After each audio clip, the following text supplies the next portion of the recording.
the last event, the winch, of course, the scene set by Owen Lewis of Wales, 27.81. That was the target he set for Ken Nowitzki, who bettered it at 27.61. Then Glenn Ross came along at 26.09.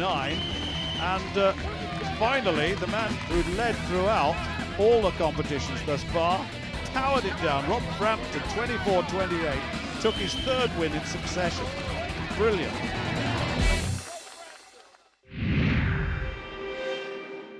Well, what's this event? I don't know. It's actually Conan's Magic Circle. Conan's Magic Circle? Torture Circle. Conan's Torture Circle. Now, I'm a physical guy, you know, I do my training in martial arts, but there's none of them here. But to some of these studs, I'm a mere mortal. Absolutely. But listen, can you hold that, please? Yes, sir. I'm going to have to give it a try. Are you sure? I am. I'll hold your jacket as well then. So they've got to They've got to get underneath it, yeah. They've got to hold it here like this in the front. like that. Or you can squat it, the front squat or back squat. No. Pick it up and start walking in a circle. Okay, here we go. 1, 2, 3. Up you go. Up you go. Up you go. Oh, you moved it? Now you've got to go in one complete revolution. Come on, you can do this. You can do this. You can do this. What are you doing? I would put it down if I were you and just leave it to the big boys. Stars. Do you want this back? It's not very heavy. Stars. That's, it's really torture. It's Conan's Torture Circle. I can see why. Super event though, absolute super event. This is more lower body and back, could you would say? Absolutely, a little bit of endurance as well, sorts the men out from the boys. Well, let's see what men we got today, eh? Absolutely, let's get them on.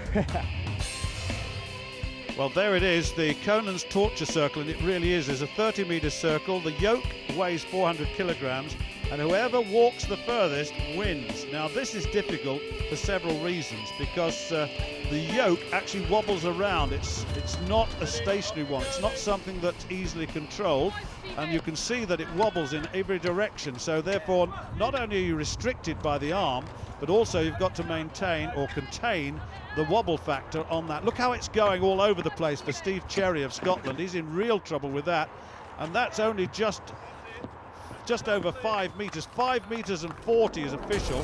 Hi Steve, really emotional you looked there, really frustrated after that one. What went wrong? Well, it was just as I went to turn with the yoke. I'm usually quite good at the yoke. It just sort of clipped into itself. I've never used some of this apparatus before, and it was quite a poor performance on the truck pull.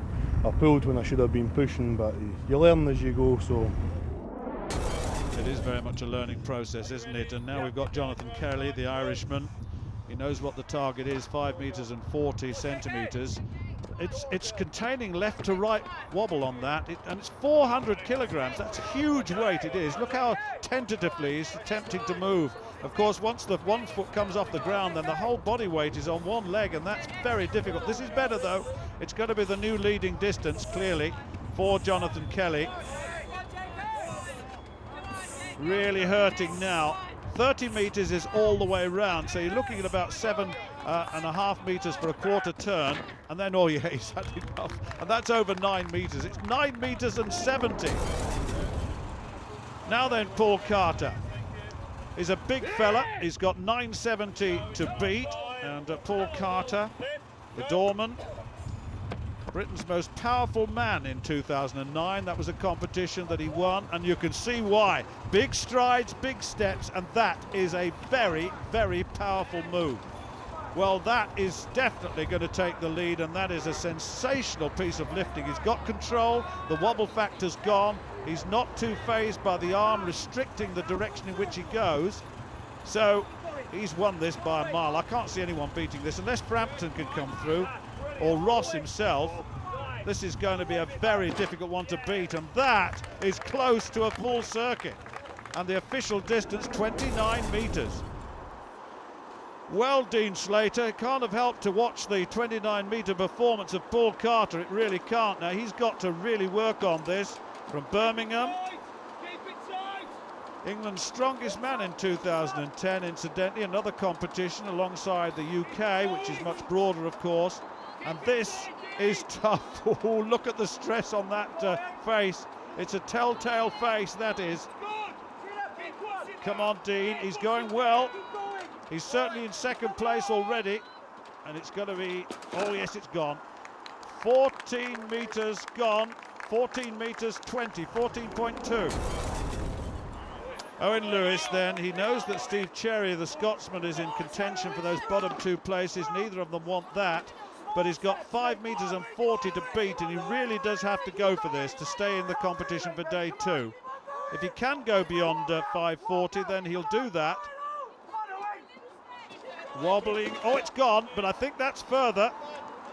6 metres and 30, he's done it. Owen, you've just kept yourself in the competition by 90 centimetres there. How do you feel? Chuffed, yeah. It's a big surprise. I thought I was out. But, we knew looking at it was close, but you know you've earned your place in the next round. So yeah. Is this the first time for you? Yeah, it's the first time, yeah. But it wasn't so much the weight. It was twisting on me. But if I'm through, I'm happy with that. Well, happy he is, certainly, because Ken Nowitzki, currently in 3rd place, needs to beat 29 metres. Always wobbling all over the place. He's got to contain it. He's got to contain it. 29 metres is the target. And it looks a bit iffy at the moment. Let's use that terminology. He's really struggling. Look at his shoulders, trying to keep the bar level. And that is so difficult. And what's happening is he's got to walk so that he doesn't pull away from the extended arm, because look, there's an angle on that, and that's creating his own difficulty.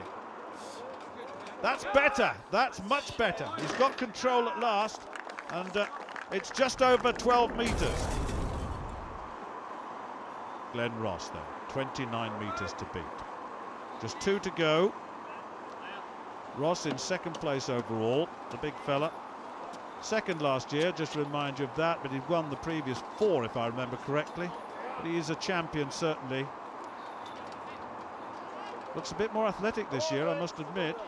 That's better. Look at the precise footsteps he's making, concentrating on where each foot goes. He's got control. It's all about controlling the balance of the apparatus, and that's much, much better. He's beyond the quarter mark, so or rather the half mark, which means he's gone beyond 15 metres, and that'll be, he doesn't need to do any more, quite frankly. He's qualified for the 2nd day, although the points do carry over. Now then, Rob Frampton. I don't think Rob needs much to do it at all here, because he's won all the previous 3 events. He just needs to start the activity to make sure that he scores, and he puts it down. Now, and that is tactical. Let's not fool ourselves. He could have gone a lot further, and I think that the result there, Paul Carter at 29 metres, is a good one. Glenn Ross in 2nd, Dean Slater in 3rd. An unusual performance from Rob Frampton, 3.6 metres, but he's clearly through to the next round. And there is the end of day 1, Group A situation. Glenn Ross then 28 points, Rob Frampton 25, Paul Carter 19, Slater 19, Nowitzki 19, Lewis 12, and Steve Cherry and Jonathan Kelly have gone. Well, it's the end of round 1, and we've seen some fantastic performances. Alex, who's shone for you? I have to say my favourite is the very cheeky chappie from Pompey, Portsmouth, Rob Frampton. Who's in 2nd place? Yes, but I do like his attitude. He's really keen to do this. And not just him, but there's some serious competition for the daddy. There is. Well, the daddy is in 1st place. He's won the round. But unfortunately, we've had 2 eliminations as well. We've lost Jonathan Kelly and Stephen Cherry. But there's 6 guys left, going to battle it out in the next round. So join us next time. Well, certainly Steve Cherry has gone. He's eliminated after the 1st day. So is Jonathan Kelly. They both found it very difficult. Owen Lewis, the Welshman, only just made it. He'll find it difficult from now on. Ken Nowitzki performed quite well throughout. So did Dean Slater. Paul Carter as well did well. But then Rob Frampton, 3 wins, but was last place in the final event. Glenn Ross, with 4 second places, is the leader after day 1.